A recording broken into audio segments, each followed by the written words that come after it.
How's it going, Lucid Dreamers, on this Tuesday night, June 3rd? Got another Speedo deck list for you right before we go to bed. Tomorrow I'm going to upload another one. Today we're going to be going over Gaia, Knight of Legend, Yami Yugi skill. So, you can activate this skill during your main phase. Each turn, one Gaia, the Fierce Knight, you normal summon, can be summoned without tributing. Apply the following skills while you control a Gaia the Fierce Knight monster or a Gaia the Dragon Champion monster. So we don't play Gaia the Dragon Champion. We also don't do the Blackluster Soldier thing. This is a straight OTK, man. This deck is crazy, especially if it catches you slipping. Like if you go first, you set a monster in defense. I had some trouble playing against this while I was learning what it done. My buddy built it back in the day when I was playing My Precious Queen, and that was like the only deck I was playing. Because the first time he played it, he's like, hey, I'm going to play this new deck, Gaia. And I didn't know he had been cooking for like a few days, a couple weeks, and he ordered everything off TCG Player. And I was like, okay, I'm going to go first. Set some back rows, set a token in defense, pass. And he's like, normal summon Gaia, equip this, equip that, attack for game. And I was like, dang, man, that deck ends the game fast. And he's like, yeah, it's kind of what it does, but it's the only thing it does. So we're gonna go ahead and get into it. So your two skills are: if it attacks a defense position monster, inflict piercing battle damage. Once per turn, if it inflicts battle damage with this skill, draw 2 cards. Then discard 1 card. You cannot activate set cards in the spell and trap zone, which is a great nerf for this deck. No Book of Moon, next turn, blow your field up, no enemy controller, anything like that. So it's a good way to nerf the deck. I think they did a really good job at nerfing this skill because this deck is already strong enough. It's one of the decks that can compete with the best. And now since we're not getting anything else currently, for the game, for the format, it's always going to be one of the best decks. It'll catch you sleeping. It's definitely a sleeper build, and it will put you in a bad mood, unfortunately. So we're going to go ahead and get into it. So the first card we're going to be running is obviously 3 Gaia. Just normal Gaia. Level 7 Earth Warrior. You can normal summon it off your skill without tributes. Second card we're going to be running is Charging Gaia. So Charging Gaia's effect allows you to normal summon it without attributing anyway, but its effect is no longer its attack is no longer 2,300. It is 1,900. But since we're using the skill, it keeps the 2,300. Now there is a way for you to incorporate Blackluster Soldier into this. It just straight up adds Blackluster Soldier from your deck to your hand, which I think is really cool. We might play around with that a little while in the future, see if we can do anything with it. Rituals aren't crazy in Speed Duel. There's a couple of things that are good, like the Relinquish package is good, and there's a couple different, like Cyber Angels are good, but there's not really any packages that are worth running. Really, because of the types of decks people play. So our third card we're going to get into is we run 2 Spheric Karibo. This is to protect you if you go first. It's to protect you from dying. It doesn't protect you from pops.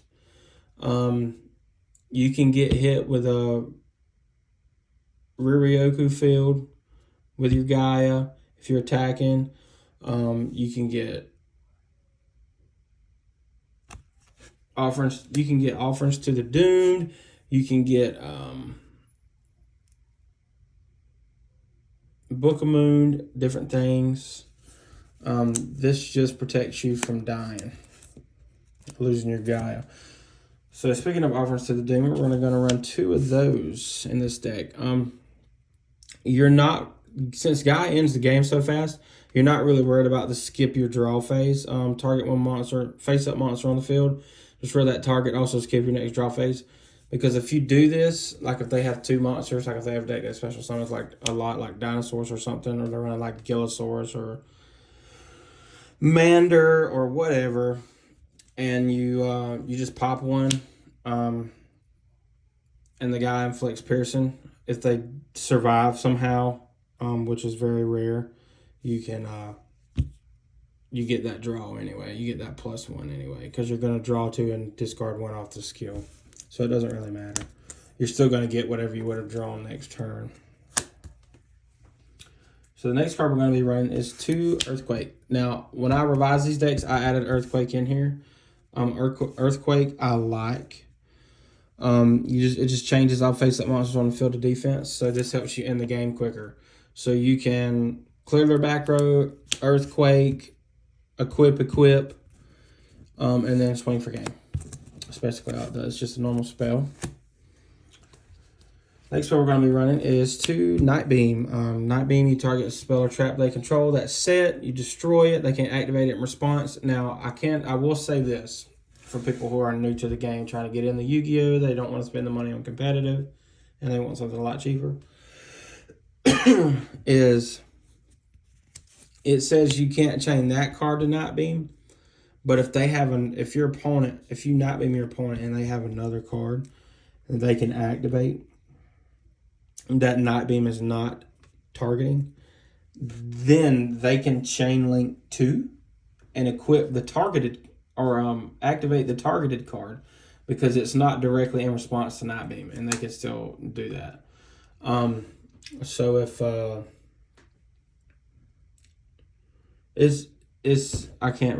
tired right now and I can't really think of a way it would work, but if I activate Night Beam on you and you have 2 back row and I target one of them and you activate the card, one of your other spells or traps, and then activate that card, you can activate that card because you're activating your card in response to your first spell or trap and not Night Beam. So that's the way around Night Beam. Yu-Gi-Oh! Rulings, I know.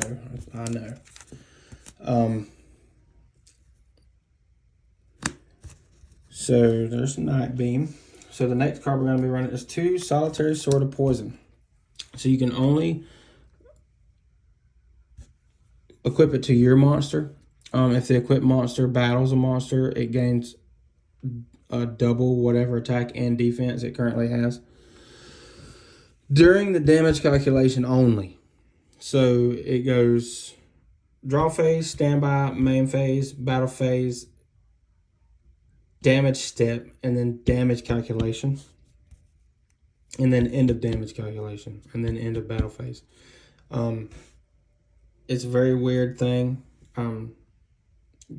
Go back and use this video for reference if you need to hear me say that again. Whatever, write that down. But that's came up a lot in the past when I've played like competitive Yu-Gi-Oh! People are like, oh no, it ain't about. I'm like, dude, there's like 3 different steps during the battle phase. So this is when you're calculating damage for how much life points either you or your opponent are going to take. That is damage calculation, not I'm going to attack this monster. It's when the numbers are crunched and you come up with the conclusion. You cannot control another monster besides the monster that this card is equipped to. If you do, it gets destroyed. And you can only activate 1 per turn. Or you can only use 1. Like at all. So one of the last spells we're going to be running is Summoner's Art. You run this in any deck you want to see your normal monsters in. Dark Magician, Gaia, Elemental Hero, Neos, anything. It just lets you search a level 5 or higher normal monster from your deck and add it to your hand. So the last card we're going to be running in the deck is 2 Bashing Shield. It's another equip spell. You can only equip it to a normal or summon or set monster. And it gains 1,000 attack. Also, you take no battle damage from battles that involve that monster that this card is equipped to. So that's it for the main decks. 20 card main deck. So we do have a side deck today. This is a ritual package.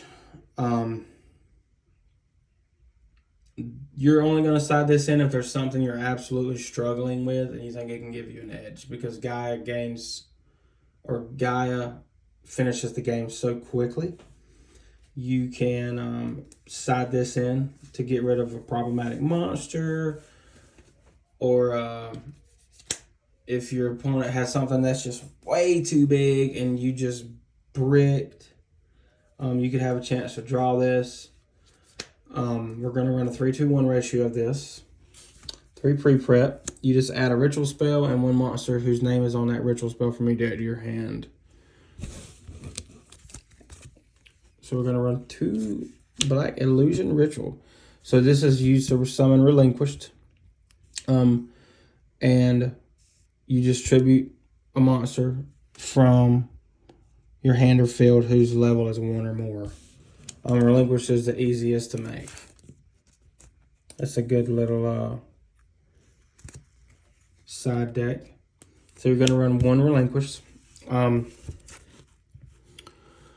You can only summon 1 of these per turn, but no, this is not a quick effect, but you can target a monster your opponent controls. It equips it to this monster equips it to itself, and its attack and defense become what that monster's attack and defense was. Also, it has a protection effect.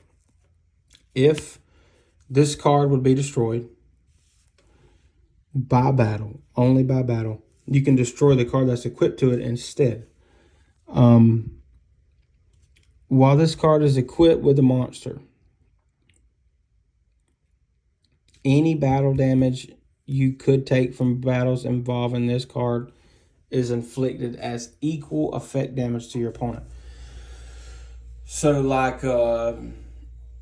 if you want to go for a game and be petty and end in a draw and both of you are going to die, you can take something and then crash into something bigger they have. And I don't know what under circumstance you would want to do that, but I've done things like that before just to be petty. I don't know why. Sometimes I just feel a little violent. You know what I mean? Just a little violent. So I'll do that. A little mischievous. So I'll just swing into something and end in a draw. But that's the deck. It's relinquishes a vacuum cleaner with a burn effect. That's all it is. That protects itself, which is also really cool. So we've got a 6-card side and a 20-card main deck. This is the Gaia Knight of Legend Yami Yugi skill and deck. Thank you guys for tuning in. Give me a like, give me a follow, and stay lucid, dreamers.